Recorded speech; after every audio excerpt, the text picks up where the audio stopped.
Hi friends, welcome back to our channel. Friends, ಇವತ್ತಿನ ವಿಡಿಯೋದಲ್ಲಿ ನಾನು ನಿಮಗೆ ಬ್ಲೌಸ್ಗೆ ಸೈಡ್ ಫಿಟ್ಟಿಂಗ್ ಮಾಡ್ಕೊಳ್ಳೋದು ಯಾವ ರೀತಿ ಅಂತ ಹೇಳ್ಕೊಡ್ತಾ ಇದ್ದೀನಿ. ತುಂಬ ಜನಕ್ಕೆ ಈ ಸೈಡ್ ಫಿಟ್ಟಿಂಗಲ್ಲಿ ಹೆಚ್ಚು ಕಡಿಮೆ ಬರೋದು, ಹಾಗೆಯೇ ಪ್ಲಸ್ ಆಕಾರದಲ್ಲಿ ಬರದೇ ಇರುವಂಥದ್ದು, ಹಾಗೆಯೇ ಫ್ರಂಟ್ ಆ್ಯಂಡ್ ಬ್ಯಾಕು ಮ್ಯಾಚ್ ಆಗದೆ ಇರೋದು, ಅಂದರೆ ಹೆಚ್ಚು ಕಡಿಮೆ ಅನ್ನೋದು ಬರ್ತಾ ಇರುತ್ತೆ ಅಲ್ವಾ. ಈ ರೀತಿ ಪ್ರಾಬ್ಲಮ್ ಬರದೆ ಸೈಡ್ ಫಿಟ್ಟಿಂಗ್ ಯಾವ ರೀತಿ ಮಾಡ್ಕೊಳ್ಬೇಕು ಅಂತ ಇವತ್ತಿನ ವಿಡಿಯೋದಲ್ಲಿ ಹೇಳ್ಕೊಡ್ತೀನಿ. ವಿಡಿಯೋನ ಸ್ಕಿಪ್ ಮಾಡದೆ ಕೊನೆವರೆಗೂ ನೋಡಿ. ವಿಡಿಯೋ ನೋಡೋದಕ್ಕೂ ಮುಂಚೆ ನೀವೇನಾದರೂ ನನ್ನ ಚಾನಲ್ಗೆ ಹೊಸಬರಾಗಿದ್ದರೆ ಸಬ್ಸ್ಕ್ರೈಬ್ ಮಾಡಿಕೊಂಡು ಪಕ್ಕದಲ್ಲಿರೋ ಬೆಲ್ಲೈಕನ್ನ ಕ್ಲಿಕ್ ಮಾಡಿ ಆಲ್ ಅನ್ನೋ ಆಪ್ಷನ್ನ ಸೆಲೆಕ್ಟ್ ಮಾಡಿ ಇಟ್ಕೊಳ್ಳಿ. ನಾನು ಯಾವುದೇ ವಿಡಿಯೋ ಅಪ್ಲೋಡ್ ಮಾಡಿದ್ರೂ ಮೊದಲು ನಿಮಗೆ ನೋಟಿಫಿಕೇಶನ್ ಬರುತ್ತೆ. ಬನ್ನಿ, ಈಗ ನಾವು ವಿಡಿಯೋನ ಸ್ಟಾರ್ಟ್ ಮಾಡೋಣ.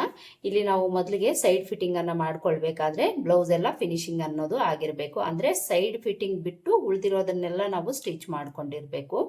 ಸೈಡ್ ಫಿಟ್ಟಿಂಗ್ ಅನ್ನೋದು ನಾವು ಲಾಸ್ಟಲ್ಲಿ ಮಾಡ್ಕೊಳ್ತೀವಿ. ಇಲ್ಲಿ ನಾನು ಕೆಲವೊಂದು ಟಿಪ್ಸನ್ನು ನಿಮಗೆ ಮೊದಲೇ ತಿಳಿಸ್ಬಿಡ್ತೀನಿ. ಅದೇನು ಅಂದರೆ, ನೀವು ಬ್ಲೌಸನ್ನು ಸ್ಟಿಚ್ ಮಾಡ್ಕೊಳ್ಬೇಕಾದ್ರೆ ಕೆಲವೊಂದು ಟಿಪ್ಸನ್ನು ಫಾಲೋ ಮಾಡಿರಬೇಕು. ಆಗಲೇ ನಿಮಗೆ ಸೈಡ್ ಫಿಟ್ಟಿಂಗ್ ಅನ್ನೋದು ಕರೆಕ್ಟಾಗಿ ಬರುತ್ತೆ.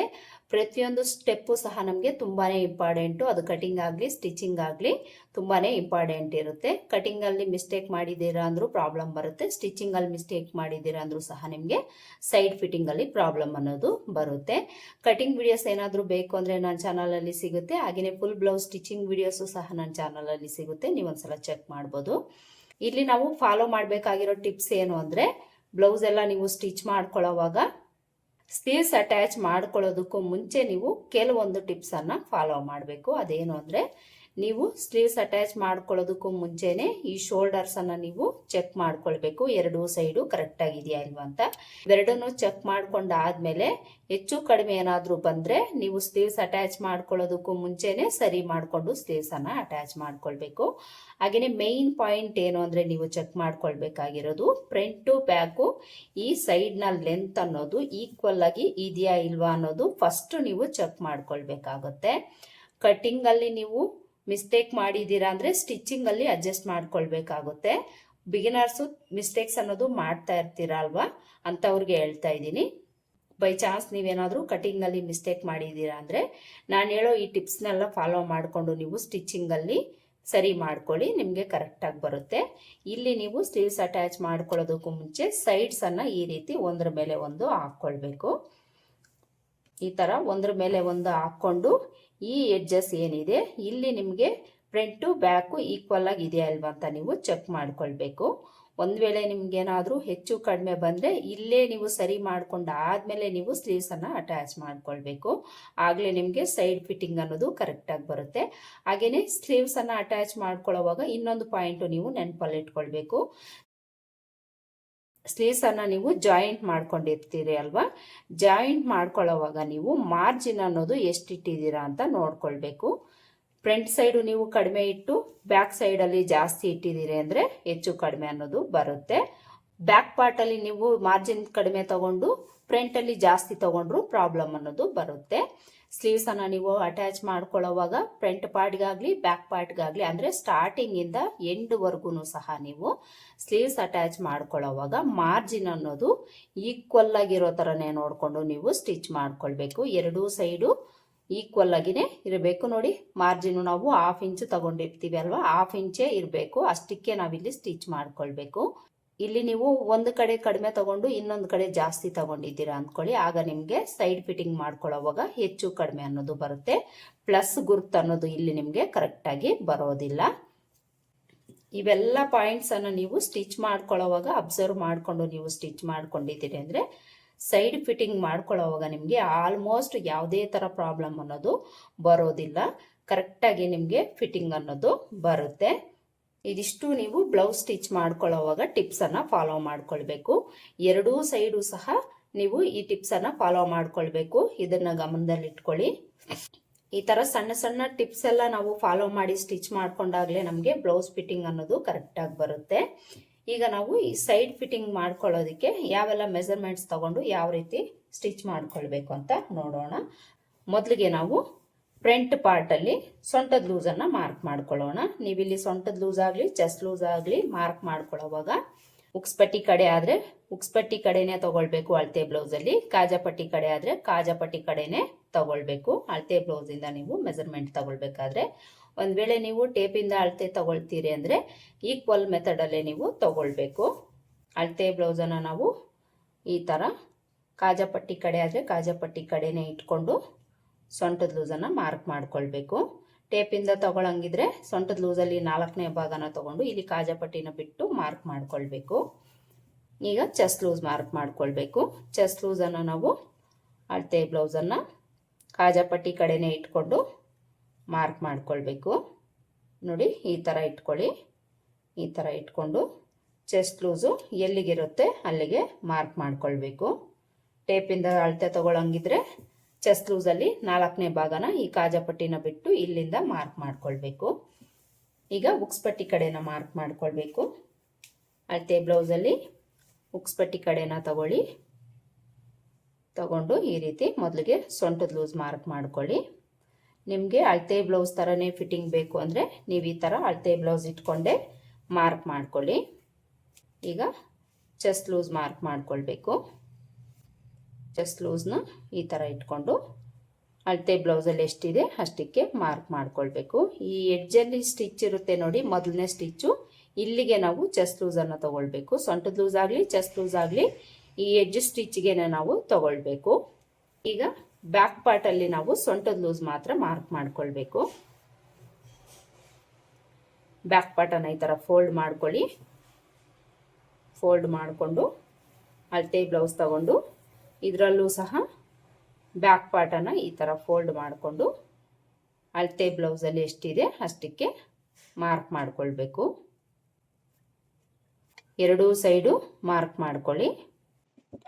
ಈ ಥರ ಮಾರ್ಕ್ ಮಾಡ್ಕೊಂಡಾದ್ಮೇಲೆ ಈಗ ನಾವು ಉಲ್ಟಾ ಸೈಡ್ಗೆ ಫೋಲ್ಡ್ ಮಾಡಿಕೊಂಡು ಸೊಂಟದ ಕಡೆಯಿಂದನೇ ನಾವು ಸೈಡ್ ಜಾಯಿಂಟ್ ಮಾಡ್ಕೊಳ್ಬೇಕು. ಫ್ರಂಟ್ ಪಾರ್ಟನ್ನು ತಗೊಂಡು ಬ್ಯಾಕ್ ಪಾರ್ಟ್ ಮೇಲೆ ಈ ಥರ ಹಾಕ್ಕೊಂಡು ಸೊಂಟದ ಲೂಸು ಫ್ರಂಟು ಬ್ಯಾಕು ಈಕ್ವಲ್ ಆಗಿ ಇಟ್ಕೊಂಡು ಸ್ಟಿಚ್ ಮಾಡ್ಕೊಳ್ಬೇಕು. ಇಲ್ಲಿ ನೀವು ಬಿಗಿನರ್ಸ್ ಆದರೆ ಈ ಥರ ಕರೆಕ್ಟಾಗಿ ಇಟ್ಕೊಂಡು ಇಲ್ಲಿಂದ ಇಲ್ಲಿಗೆ ಸ್ಟ್ರೈಟಾಗಿ ಒಂದು ಲೈನ್ ಹಾಕ್ಕೊಳ್ಳಿ. ಈ ಲೈನ್ ಅನ್ನೋದು ನಮಗೆ ಸ್ಟ್ರೈಟಾಗಿಯೇ ಬರಬೇಕು. ಈ ಥರ ಮಾರ್ಕ್ ಮಾಡ್ಕೊಳ್ಳಿ. ಮಾರ್ಕ್ ಮಾಡ್ಕೊಂಡಾದ್ಮೇಲೆ ಇಲ್ಲಿ ನೀವು ಸ್ಲೀವ್ಸನ್ನು ಕರೆಕ್ಟಾಗಿ ಇಟ್ಕೊಂಡು ಸ್ಲೀವ್ ಲೂಸನ್ನು ಮಾರ್ಕ್ ಮಾಡ್ಕೊಳ್ಬೇಕು. ಸ್ಲೀವ್ ಲೂಸ್ ಮಾರ್ಕ್ ಮಾಡ್ಕೊಳ್ಳೋವಾಗೂ ಸಹ ನೀವು ಅಳತೆ ಬ್ಲೌಸಲ್ಲಿ ಉಕ್ಸ್ಪಟ್ಟಿ ಕಡೆ ಆದರೆ ಉಕ್ಸ್ಪಟ್ಟಿ ಕಡೆನೇ ತಗೊಳ್ಳಿ, ಕಾಜಾಪಟ್ಟಿ ಕಡೆ ಆದರೆ ಕಾಜಾಪಟ್ಟಿ ಕಡೆನೇ ತಗೊಳ್ಬೇಕು. ಈ ಥರ ನಾವು ಯಾಕೆ ತಗೊಳ್ಬೇಕು ಅಂದರೆ ಕೆಲವೊಬ್ಬರಿಗೆ ಅಂದರೆ ಕಸ್ಟಮರ್ಸ್ಗೆ ಒಂದು ಕೈ ದಪ್ಪ ಇರ್ಬೋದು, ಇನ್ನೊಂದು ಕೈ ಸಣ್ಣ ಇರ್ಬೋದು. ಅಳತೆ ಬ್ಲೌಸಲ್ಲಿ ಎಷ್ಟಿರುತ್ತೋ ಅಷ್ಟೇ ನಾವು ತಗೊಳ್ಬೇಕಾಗುತ್ತೆ ಅಲ್ವಾ. ಅದಕ್ಕೋಸ್ಕರ ಯಾವ ಸೈಡ್ದು ಲೆಫ್ಟು ರೈಟು ನೋಡಿಕೊಂಡು ಲೆಫ್ಟ್ ಸೈಡ್ದು ಲೆಫ್ಟ್ ಕಡೆನೇ ತಗೊಳ್ಬೇಕು, ರೈಟ್ ಸೈಡ್ದು ರೈಟ್ ಸೈಡ್ ಕಡೆನೇ ತಗೊಂಡು ನೀವು ಸ್ಲೀವ್ ಲೂಸನ್ನು ಮಾರ್ಕ್ ಮಾಡ್ಕೊಳ್ಳಿ. ಈ ಥರ ಮಾರ್ಕ್ ಮಾಡ್ಕೊಂಡಾದ್ಮೇಲೆ ಈಗ ಇಲ್ಲಿಂದನೂ ಸಹ ನಾವು ಸ್ಟ್ರೈಟಾಗಿ ಒಂದು ಲೈನನ್ನು ಹಾಕ್ಕೊಳ್ಬೇಕು. ನೋಡಿ ಈ ಥರ ಸ್ಕೇಲ್ ಇಟ್ಕೊಂಡು ನೀವು ನೀಟಾಗಿ ಒಂದು ಲೈನನ್ನು ಹಾಕ್ಕೊಂಡು ಇದ್ರ ಮೇಲೇನೆ ನೀವು ಸ್ಟಿಚ್ ಮಾಡ್ಕೊಳ್ಬೋದು. ಈ ಥರ ಮಾರ್ಕ್ ಮಾಡಿಕೊಂಡ್ರೆ ತುಂಬಾ ಈಸಿಯಾಗಿ ನೀವು ಸ್ಟಿಚ್ ಮಾಡ್ಕೊಳ್ಬೋದು. ಆರ್ಮೋಲ್ ಹತ್ರ ಫ್ರಂಟು ಬ್ಯಾಕನ್ನು ಈಕ್ವಲ್ ಆಗಿ ಇಟ್ಕೊಳ್ಳಿ.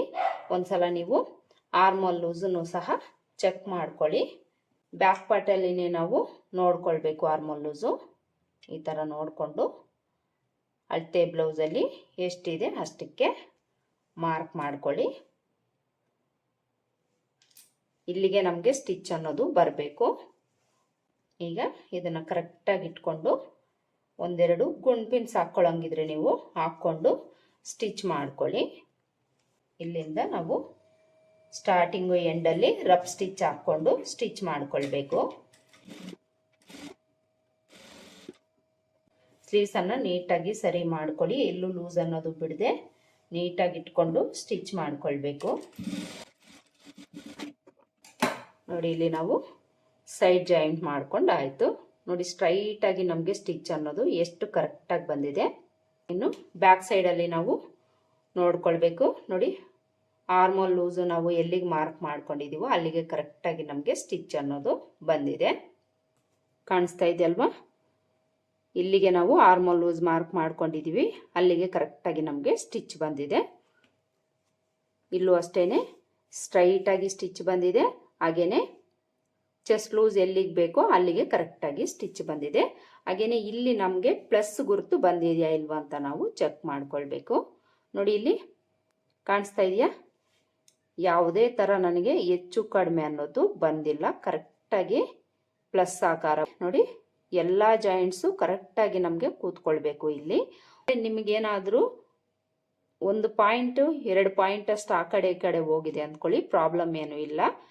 ಬಿಗಿನರ್ಸ್ಗೆ ಈ ಥರ ಮಿಸ್ಟೇಕ್ಸ್ ಅನ್ನೋದು ಕಾಮನ್ ಆಗಿ ಆಗ್ತಾ ಇರುತ್ತೆ, ತಲೆ ಕೆಡ್ಸ್ಕೊಳಕ್ಕೆ ಹೋಗಬೇಡಿ. 1/2 ಇಂಚು 3/4 ಇಂಚು 1 ಇಂಚಷ್ಟು ಗ್ಯಾಪ್ ಅನ್ನೋದು ಬರಬಾರ್ದು.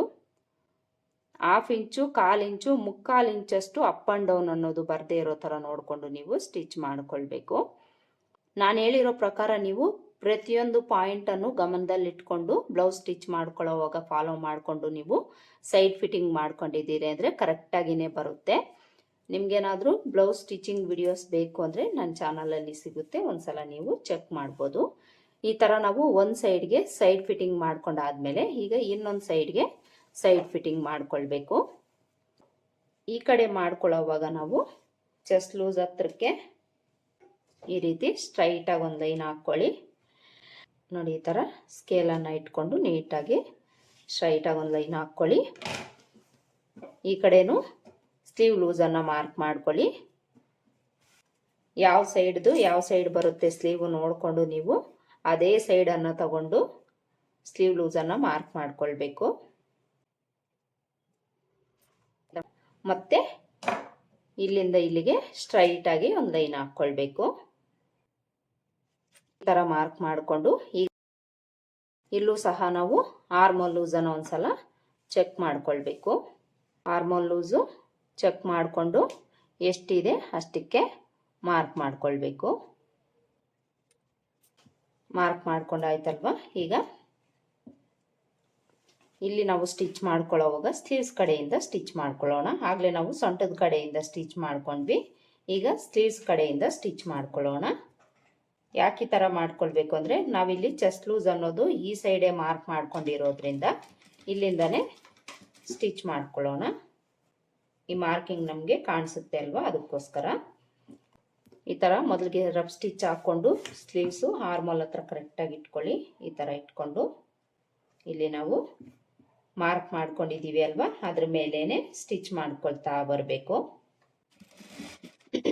ಆರ್ಮೋಲ್ ಹತ್ರ ಬಂದಾಗ ಈ ಕುಳೆ ಇರುತ್ತೆ ಅಲ್ವಾ, ಸ್ಲೀವ್ಸ್ ಅಟ್ಯಾಚ್ ಮಾಡ್ಕೊಂಡಿರೋದು, ಇದನ್ನು ನಾವು ಸ್ಲೀವ್ಸ್ ಸೈಡ್ಗೆ ಫೋಲ್ಡ್ ಮಾಡಿಕೊಂಡು ಸ್ಟಿಚ್ ಮಾಡ್ಕೊಳ್ಬೇಕು. ಈ ಸೈಡು ನಾವು ಸ್ಟಿಚ್ ಮಾಡ್ಕೊಳ್ಳೋವಾಗ ಸೊಂಟದ ಕಡೆಯಿಂದ ಸ್ಟಿಚ್ ಮಾಡ್ಕೊಳ್ಳೋದಕ್ಕೆ ಆಟೋಮೆಟಿಕಲಿ ನಮಗೆ ಈ ಸೈಡ್ಗೆ ಬರುತ್ತೆ. ಇಲ್ಲಿ ನಾವು ಸ್ಲೀವ್ಸ್ ಕಡೆಯಿಂದ ಸ್ಟಿಚ್ ಮಾಡ್ಕೊಳ್ತಾ ಇರೋದ್ರಿಂದ ಈ ಫೋಲ್ಡಿಂಗ್ ಅನ್ನೋದು ಈ ಕಡೆ ಬರೋ ಚಾನ್ಸಸ್ ಇರುತ್ತೆ. ಇದನ್ನು ನಾವು ಈ ಸೈಡ್ಗೆ ಫೋಲ್ಡ್ ಮಾಡಿಕೊಂಡು ಸ್ಟಿಚ್ ಮಾಡ್ಕೊಳ್ಬೇಕು. ಹಾಗೇನೆ ಫ್ರಂಟ್ ಟು ಬ್ಯಾಕು ಸೊಂಟದ ಲೂಸನ್ನು ಕರೆಕ್ಟಾಗಿ ಇಟ್ಕೊಂಡು ಸ್ಟಿಚ್ ಮಾಡ್ಕೊಳ್ಬೇಕು. ನಿಮಗೆ ಕಷ್ಟ ಆಗುತ್ತೆ ಅಂದರೆ 1-2 ಗುಂಡ್ ಪಿನ್ಸ್ ಹಾಕ್ಕೊಂಡು ನೀವು ಸ್ಟಿಚ್ ಮಾಡ್ಕೊಳ್ಬೋದು. ನೋಡಿ, ಈ ಸೈಡು ಸಹ ನಾವು ಸ್ಟಿಚ್ ಮಾಡ್ಕೊಂಡಾಯ್ತು, ಕಾಣಿಸ್ತಾ ಇದೆಯಲ್ವಾ. ಇಲ್ಲೂ ಸಹ ನಮಗೆ ಸ್ಟ್ರೈಟಾಗಿ ಸ್ಟಿಚ್ ಅನ್ನೋದು ಬಂದಿದೆ. ಇನ್ನು ಬ್ಯಾಕ್ ಸೈಡಲ್ಲಿ ತೋರಿಸ್ತೀನಿ ನೋಡಿ. ಆರ್ಮೋಲ್ ಲೂಸ್ ನಮಗೆ ಇಲ್ಲಿಗೆ ಬಂತು, ಇಲ್ಲಿಗೆ ಕರೆಕ್ಟಾಗಿ ಸ್ಟಿಚ್ ಅನ್ನೋದು ಬಂದಿದೆ, ಕಾಣಿಸ್ತಾ ಇದೆಯಲ್ವಾ. ಈಗ ಕಂಕ್ಳ ಕೆಳಗಡೆನೂ ಸಹ ನೋಡ್ಕೊಳ್ಬೇಕು. ನೋಡಿ, ಇಲ್ಲಿ ನನಗೆ ಕರೆಕ್ಟಾಗಿ ಬಂದಿದೆ, ಯಾವುದೇ ಥರ ಹೆಚ್ಚು ಕಡಿಮೆ ಅನ್ನೋದು ಆಗಿಲ್ಲ, ಕರೆಕ್ಟಾಗಿ ಜಾಯಿಂಟ್ಸ್ ಅನ್ನೋದು ಕೂತ್ಕೊಂಡಿದೆ. ಈ ಥರ ಎರಡೂ ಸೈಡು ನಾವು ಮೊದಲಿಗೆ ಒಂದು ಸ್ಟಿಚ್ ಹಾಕ್ಕೊಂಡು ಸೈಡ್ ಫಿಟ್ಟಿಂಗನ್ನು ಮಾಡ್ಕೊಂಡಾದ್ಮೇಲೆ ಇಲ್ಲಿ ನಾವು ಸೊಂಟದ ಲೂಸ್ ಒಂದ್ಸಲ ಚೆಕ್ ಮಾಡ್ಕೊಳ್ಳೋಣ. ಇಲ್ಲಿ ಆರ್ಮೋಲ್ ಲೂಸು ನಮಗೆ ಕರೆಕ್ಟಾಗಿ ಬರುತ್ತೆ, ಚೆಸ್ಟ್ ಲೂಸು ಕರೆಕ್ಟಾಗಿ ಬರುತ್ತೆ, ಸ್ಲೀವ್ ಲೂಸು ಕರೆಕ್ಟಾಗಿ ಬರುತ್ತೆ. ಸೊಂಟದ ಲೂಸಲ್ಲಿ ನಮಗೆ ಸ್ವಲ್ಪ ಹೆಚ್ಚು ಕಡಿಮೆ ಆಗೋ ಚಾನ್ಸಸ್ಸು ಇರುತ್ತೆ. ಎಲ್ಲ ಟೈಮು ಆ ಥರ ಆಗೋದಿಲ್ಲ, ಒಂದೊಂದು ಸಲ ನಮಗೆ ಹೆಚ್ಚು ಕಡಿಮೆ ಬರೋ ಚಾನ್ಸಸ್ ಇರುತ್ತೆ. ಸೊಂಟದ ಫಿಟ್ಟಿಂಗ್ ಅನ್ನೋದು ಕರೆಕ್ಟಾಗಿ ಟೈಟ್ ಫಿಟ್ಟಿಂಗ್ ಹಾಕ್ಕೊಳ್ತೀವಿ ಅಲ್ವಾ ನಾವು, ಅದಕ್ಕೋಸ್ಕರ ಒಂದ್ಸಲ ನಾವು ಇದನ್ನು ಚೆಕ್ ಮಾಡ್ಕೊಳ್ಬೇಕು. ಒಂದು ವೇಳೆ ಹೆಚ್ಚು ಕಡಿಮೆ ಇದ್ದರೆ ಸರಿ ಮಾಡ್ಕೊಳ್ಬೋದು ಅಲ್ವಾ, ಅದಕ್ಕೋಸ್ಕರ ಹೇಳ್ತಾ ಇದ್ದೀನಿ. ನೋಡಿ, ಇಲ್ಲಿ ನನಗೆ 1/4 ಇಂಚಷ್ಟು ನಾನು ಹೊಲ್ದಿರೋ ಬ್ಲೌಸಲ್ಲಿ ಎಕ್ಸ್ಟ್ರಾ ಬರ್ತಾ ಇದೆ. ಈ ರೀತಿ ಎಕ್ಸ್ಟ್ರಾ ಬಂದರೆ ನಾವೇನು ಮಾಡಬೇಕು ಅಂದರೆ ಎರಡೂ ಸೈಡು ಡಿವೈಡ್ ಮಾಡಿಕೊಂಡು ನಾವಿಲ್ಲಿ ಸ್ಟಿಚ್ ಮಾಡ್ಕೊಳ್ಬೇಕು. ಒಂದೇ ಸೈಡೇ ಇಳಿಬಾರ್ದು, ನಾವು ಎರಡೂ ಸೈಡು ಡಿವೈಡ್ ಮಾಡ್ಕೊಳ್ಬೇಕು. 1/4 ಇಂಚು ನಮಗೆ ಎಕ್ಸ್ಟ್ರಾ ಬಂತು ಅಲ್ವಾ, ಈ ಕಡೆ 1 ಪಾಯಿಂಟ್ ಅಷ್ಟು, ಈ ಕಡೆ 1 ಪಾಯಿಂಟ್ ಅಷ್ಟು ನಾವು ಹಿಡಿದು ಸ್ಟಿಚ್ ಮಾಡ್ಕೊಂಡಿದ್ದೀವಿ ಅಂದರೆ ಕರೆಕ್ಟಾಗಿ ಸರಿ ಹೋಗುತ್ತೆ. ಇಲ್ಲಿಂದ ರಫ್ ಸ್ಟಿಚ್ ಹಾಕ್ಕೊಂಡು ಈ ಸ್ಟಿಚ್ ಒಳಗಡೆ ಜಾಯಿಂಟ್ ಆಗೋ ಥರ ಇಲ್ಲಿಂದ ಇಷ್ಟರಲ್ಲೇ ನಾವು ಸ್ಟಿಚ್ ಮಾಡ್ಕೊಳ್ಬೇಕು. ಉದ್ದಕ್ಕೂ ನಾವು ಸ್ಟಿಚ್ ಮಾಡ್ಕೊಂಡು ಹೋಗಬಾರ್ದು, ಇಲ್ಲಿಂದ ಇಷ್ಟರಲ್ಲೇ ಸ್ಟಿಚ್ ಮಾಡ್ಕೊಳ್ಬೇಕು.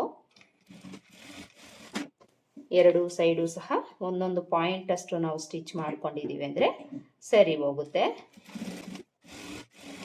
ಈ ಥರ ಸೊಂಟದ ಲೂಸ್ ನಿಮಗೆ ಹೆಚ್ಚು ಕಡಿಮೆ ಬಂದರೆ ಸರಿ ಮಾಡ್ಕೊಳ್ಳಿ. ನನಗೆ ಎಕ್ಸ್ಟ್ರಾ ಬಂತು, ಇಲ್ಲಿ ನಾನು ಸರಿ ಮಾಡಿಕೊಂಡೆ. ಒಂದು ವೇಳೆ ಕಡಿಮೆ ಬಂತು ಅಂದ್ಕೊಳ್ಳಿ, ಆದರೆ ಅಳತೆ ಬ್ಲೌಸ್ ಇಲ್ಲಿ ಇರೋದಕ್ಕಿಂತ ನಾವು ಹೊಲ್ದಿರೋ ಬ್ಲೌಸಲ್ಲಿ ಕಡಿಮೆ ಇದ್ದರೆ ಇಲ್ಲಿ ನಾವು ಈ ಸ್ಟಿಚ್ಚನ್ನು ರಿಮೂವ್ ಮಾಡಿಕೊಂಡು ಒಂದು ಸ್ವಲ್ಪ ಈ ಕಡೆಗೆ ಸ್ಟಿಚ್ ಹಾಕ್ಕೊಳ್ಬೇಕು. ಈ ರೀತಿ ನೀವು ಸರಿ ಮಾಡಿಕೊಂಡು ಸ್ಟಿಚ್ ಮಾಡ್ಕೊಳ್ಳಿ. ಈ ಥರ ನಾವು ಎರಡೂ ಸೈಡ್ ಫಿಟ್ಟಿಂಗನ್ನು ಮಾಡ್ಕೊಂಡಾದ್ಮೇಲೆ ಇಲ್ಲಿ ನಾವು ಈ ಸ್ಟಿಚಸ್ ಪಕ್ಕದಲ್ಲೇ ಒಂದು 1/4 ಇಂಚು ಗ್ಯಾಪ್ ಬಿಟ್ಟು ಒಂದು 3 ರಿಂದ 4 ಸ್ಟಿಚ್ಚು ಎಕ್ಸ್ಟ್ರಾನ ಹಾಕ್ಕೊಳ್ಬೇಕು. ಅಂದರೆ ಎಕ್ಸ್ಟ್ರಾ ಸ್ಟಿಚಸನ್ನು ಹಾಕ್ಕೊಳ್ಬೇಕು. ಈ ಥರ ಒಂದು 3 ರಿಂದ 4 ಸ್ಟಿಚ್ಚು ಎಕ್ಸ್ಟ್ರಾ ಹಾಕ್ಕೊಂಡು ಈ ಕಡೆ ಎಡ್ಜಲ್ಲಿ ನಿಮಗೆ ಮಾರ್ಜಿನ್ ಎಷ್ಟು ಬೇಕಾಗಿರುತ್ತೋ ಅಷ್ಟು ಬಿಟ್ಟು ಒಂದು ಸ್ಟಿಚ್ ಹಾಕ್ಕೊಂಡು ಎಕ್ಸ್ಟ್ರಾ ಕ್ಲಾತನ್ನು ಕಟ್ ಮಾಡ್ಕೊಳ್ಬೇಕು. ಸೇಮ್ ಇದೇ ಥರನೇ ನೀವು ಇನ್ನೊಂದು ಕಡೆಯೂ ಸಹ ಎಕ್ಸ್ಟ್ರಾ ಸ್ಟಿಚಸನ್ನು ಹಾಕ್ಕೊಂಡು ಎಕ್ಸ್ಟ್ರಾ ಕ್ಲಾತನ್ನು ಕಟ್ ಮಾಡ್ಕೊಳ್ಬೇಕು. ಹಾಗೆಯೇ ಫ್ರೆಂಡ್ಸ್, ನೀವೇನಾದರೂ ನನ್ನ ಚಾನಲ್ಗೆ ಹೊಸಬರಾಗಿದ್ದರೆ ಸಬ್ಸ್ಕ್ರೈಬ್ ಮಾಡ್ಕೊಳ್ಳಿ. ಹಾಗೆಯೇ ಫ್ರೆಂಡ್ಸ್ ಆ್ಯಂಡ್ ಫ್ಯಾಮಿಲಿಗೆ ಆದಷ್ಟು ವಿಡಿಯೋನ ಶೇರ್ ಮಾಡಿ. ಹಾಗೆಯೇ ವಿಡಿಯೋ ನೋಡ್ತಾ ಇರೋ ಪ್ರತಿಯೊಬ್ಬರು ಸಹ ವಿಡಿಯೋಗೆ ಒಂದು ಲೈಕನ್ನು ಕೊಡಿ. ನೀವು ಒಂದು ಲೈಕ್ ಕೊಡೋದ್ರಿಂದ ವಿಡಿಯೋನ ಮತ್ತಷ್ಟು ಜನಕ್ಕೆ ಸಜೆಸ್ಟ್ ಮಾಡುತ್ತೆ ಯೂಟ್ಯೂಬು. ಅದಕ್ಕೋಸ್ಕರ ವಿಡಿಯೋ ಒಂದು ಲೈಕ್ ಕೊಡೋದನ್ನು ಮರಿಬೇಡಿ. ನೋಡಿದ್ರಲ್ವಾ, ಈ ವಿಡಿಯೋದಲ್ಲಿ ನಾನು ನಿಮಗೆ ಈ ಸೈಡ್ ಫಿಟ್ಟಿಂಗನ್ನು ಪರ್ಫೆಕ್ಟ್ ಮೆಥಡಲ್ಲಿ ಯಾವ ರೀತಿ ಸ್ಟಿಚ್ ಮಾಡ್ಕೊಳ್ಬೇಕು ಅಂತ ಹೇಳ್ಕೊಟ್ಟಿದ್ದೀನಿ. ಹಾಗೆಯೇ ಸೈಡ್ ಫಿಟ್ಟಿಂಗ್ ಮಾಡ್ಕೊಳ್ಳೋದಕ್ಕೂ ಮುಂಚೆ ನಾವು ಬ್ಲೌಸ್ ಸ್ಟಿಚಿಂಗಲ್ಲಿ ಯಾವೆಲ್ಲ ಟಿಪ್ಸನ್ನು ಫಾಲೋ ಮಾಡಿದ್ರೆ ನಮಗೆ ಸೈಡ್ ಫಿಟ್ಟಿಂಗ್ ಕರೆಕ್ಟಾಗಿ ಬರುತ್ತೆ ಅಂತಲೂ ಸಹ ಹೇಳ್ಕೊಟ್ಟಿದ್ದೀನಿ. ಐ ಹೋಪ್ ಈ ವಿಡಿಯೋ ನಿಮಗೆ ಹೆಲ್ಪ್ ಆಗಿದೆ ಅಂತ ಅಂದ್ಕೊಳ್ತೀನಿ. ಹೆಲ್ಪ್ ಆಗಿದೆ ಅಂತ ಅನಿಸಿದ್ರೆ ವಿಡಿಯೋ ಒಂದು ಲೈಕ್ ಕೊಡೋದನ್ನು ಮರಿಬೇಡಿ. ಹಾಗೆಯೇ ಪಕ್ಕದಲ್ಲಿ ಹೈಪ್ ಪಾಯಿಂಟ್ಸ್ ಇರುತ್ತೆ, ಅದನ್ನು ಸಹ ಕ್ಲಿಕ್ ಮಾಡೋದನ್ನು ಮರಿಬೇಡಿ. ಮತ್ತೆ ಸಿಗೋಣ ಮತ್ತೊಂದು ವಿಡಿಯೋದಲ್ಲಿ. ಅಲ್ಲಿವರೆಗೂ ನಮಸ್ಕಾರ. Thanks for watching.